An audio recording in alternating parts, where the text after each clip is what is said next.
Cette année 2021 et même on peut dire 2020 ont été difficiles. Ce sont des années qui ont été difficiles, je pense, pour chacun d'entre nous, à bien des égards. Et cette année 2022, il y a un sentiment de déjà-vu, même si on a la campagne de vaccination, les boosters, mais bon, 200 000 cas de Covid par jour, c'est quand même pas rien en France ou au Royaume-Uni. Et donc, on a peut-être ce sentiment d'être dans cette nuit qui dure, dans ces ténèbres qui durent, on ne sait pas où aller, quelle direction prendre. Et peut-être aussi, c'est vrai pour nos décideurs politiques, il faut prier pour eux évidemment. C'est pas évident d'être homme politique, je pense, aujourd'hui. Mais dans ce psaume, on voit qui est Dieu finalement, on voit quelque chose de la nature de Dieu.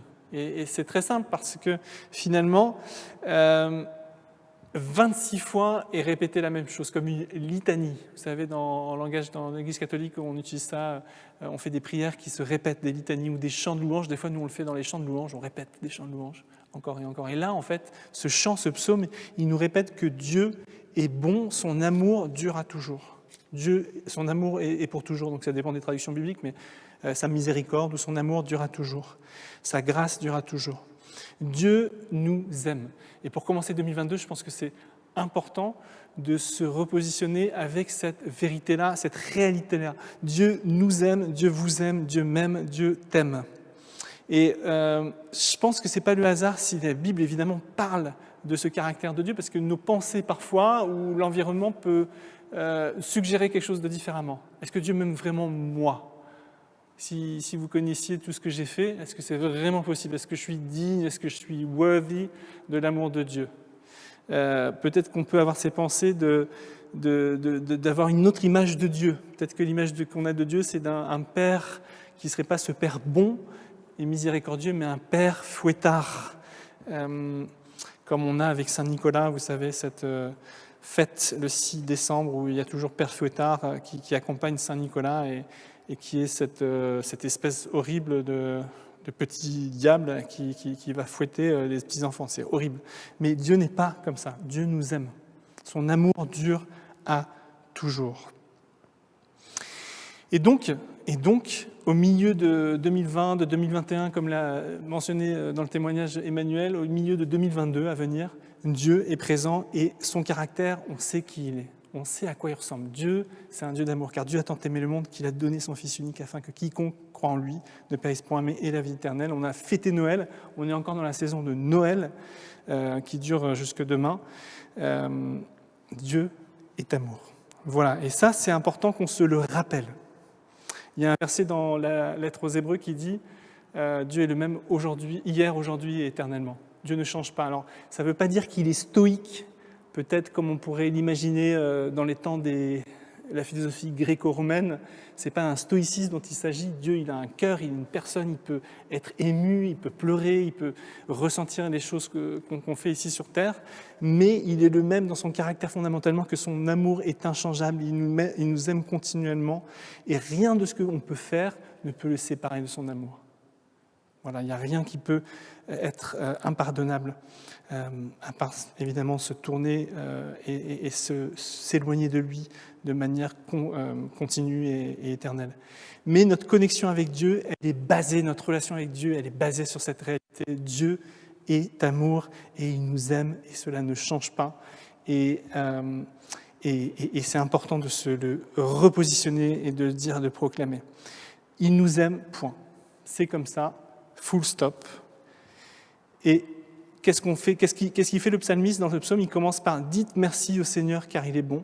Oui, son amour est pour toujours. Merci. » Et on veut vraiment commencer cette année 2022 en disant « Merci Seigneur. » Vous avez peut-être réfléchi à ce que vous vouliez dire. Merci dans la prière tout à l'heure. Et bien, continuez à dire merci, continuez à le louer car il est bon et son amour durera toujours. Alors, qu'est-ce qui se passe quand dans nos vies, c'est difficile ? Emmanuel l'a dit, évidemment, des fois on ne voit pas cette lumière dans ce tunnel noir, nos pensées sont trop fortes, peut-être on est dans un état dépressif, peut-être qu'on ne voit pas et qu'on semble marcher à tâtons dans ce monde. Eh bien, je pense que, encore une fois, c'est une question de positionnement et de lire la parole de Dieu, parce que quand on lit ça, quand on lit 26 fois Dieu, oui, ton amour est pour moi et pour toujours, ben je me l'approprie. Je parle à mes pensées. Je dis oui, mon cœur, Dieu m'aime, Dieu veut mon bonheur. On l'a chanté, hein, c'était les chants parfaits pour ce soir. La joie, le bonheur sont en toi. Je veux être dans ta présence, je veux te chercher. Donc il y a vraiment presque un combat à avoir dans nos pensées. Et c'est vrai qu'il faut continuer à l'avoir, de se positionner, repositionner tous les jours, tous les matins, quand c'est difficile, dans les nuits, quand on est fatigué, quand les choses sont difficiles. Le Seigneur m'aime et le Seigneur veut le bonheur pour moi. Alors, ce Dieu d'amour, qui est-il ? On voit au tout début du psaume, il est celui qui, au verset 2, il est le plus grand des dieux.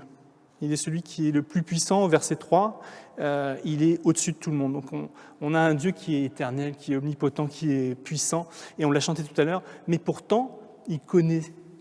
Je ne suis rien par rapport à lui. Qu'est-ce qu'il a fait après ? Le psaume le dit, hein, il a tout créé. Il a créé le ciel, il a créé la terre, il a créé les grandes lumières, donc les étoiles, l'univers, le cosmos, le soleil, la lune. Il a tout fait, il a tout créé, la création est magnifique, mais pourtant il m'aime moi. Pourtant, il me connaît, pourtant il connaît mon cœur. Donc c'est le Dieu qui a fait la création, c'est le Dieu qui est bon, qui est au-dessus de tout, et il a fait quelque chose pour nous. Il n'a pas fait que créer la création, il a fait quelque chose pour toi, il a fait quelque chose pour moi. Et qu'est-ce qu'il a fait ? Il a fait quelque chose en Jésus de bien particulier.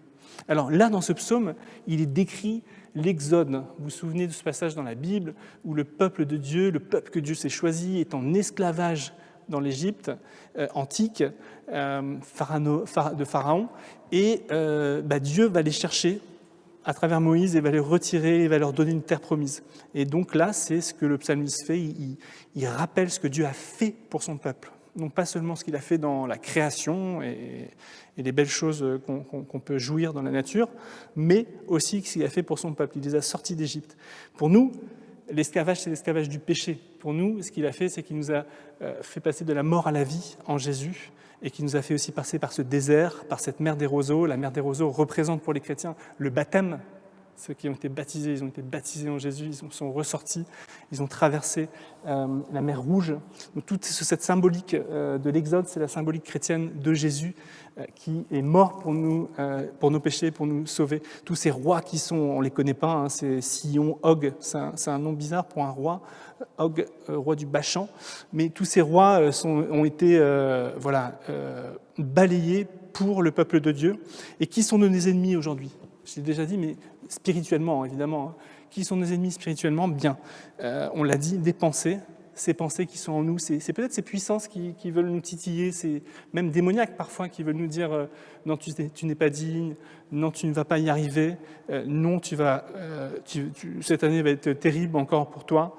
Non, ça, c'est des pensées qui sont tordues, qui tordent le caractère de Dieu, la vérité sur Dieu. Et bien, il faut laisser Dieu en prendre soin comme il a fait pour son peuple. Il faut qu'elle soit terrassée. Donc voilà pour les ennemis extérieurs. Les ennemis intérieurs, on les a aussi. On sait que nos vies, on est tiraillés. On a aussi des choses dans nos vies qu'il faut laisser le Seigneur nous libérer. Si vous avez besoin de libération, l'Église, c'est un bon endroit pour prier les uns pour les autres, pour creuser des sujets. Quels sont les sujets de libération que vous avez besoin en 2022 ? Quelles sont les addictions peut-être qu'on a encore ? Peut-être qu'il y a des sujets qui sont importants à traiter en 2022. Et ça commence dès aujourd'hui, donc du coup. Donc c'est intéressant de voir que le psalmiste commence par parler de Dieu, celui qui il est celui qui est au-dessus de tout, le grand Dieu. Qu'est-ce qu'il a fait dans la création ? On l'a vu, il a tout créé, il est le créateur en Jésus. Le Nouveau Testament dit ça. Et après, qu'est-ce qu'il a fait pour son peuple ? Et qu'est-ce qu'il a fait pour moi aujourd'hui, qu'il m'a délivré de mes ennemis au verset 24 ? Et ce qui est intéressant aussi, c'est qu'il y a cette note très, très d'actualité au verset 25, il donne à manger à tous les êtres vivants. C'est tellement d'actualité avec cette conscience de l'écologie, du développement durable de nos jours. Pourtant, c'est dans ce psaume qui date de quelques centaines d'années avant Jésus-Christ, cette idée que Dieu il pourvoit à toute la création, non pas seulement aux êtres humains.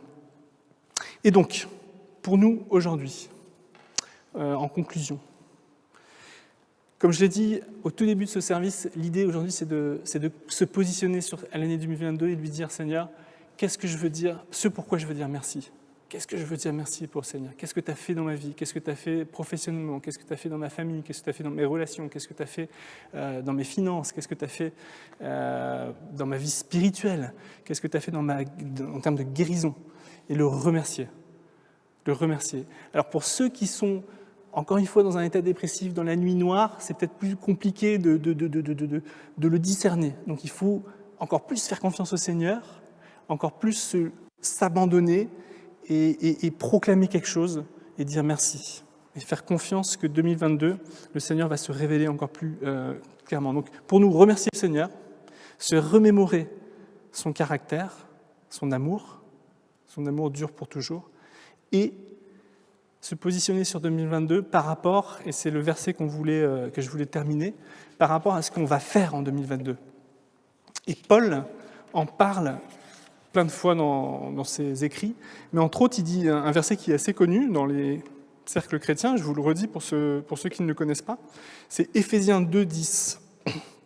Et il est dit que Dieu connaît les choses qu'il a préparées d'avance pour nous à faire. Donc Éphésiens 2, 10, il dit ceci.